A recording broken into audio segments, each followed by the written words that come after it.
Hello everyone and welcome back to my channel Edmond Mendanos, and for today's quick tutorial, and I'm going to show you guys on how to resolve if you are having questions about the desktop.ini files and if you're trying to hide them from appearing on your desktop or perhaps in a different folder on your computer.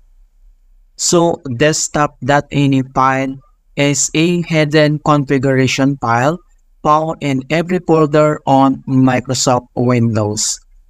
Each desktop.ini file contains the configuration settings for that folder. The desktop.ini file is not visible by default as it's a protected operating system file.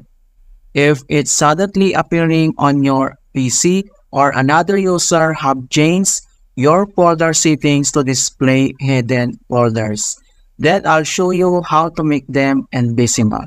And without further ado, and let's go ahead. So all you have to do is to open up on the search menu and then dito sa search for apps. So i-type mo lang dito yung File Explorer and then click mo lang dito yung open. So once na-open na natin itong File Explorer, so dito lang sa taas makikita mo dito yung tatlong dots, so click mo lang yan. And then next step ay kailangan mo lang select dito yung option and then pop up itong folder option settings.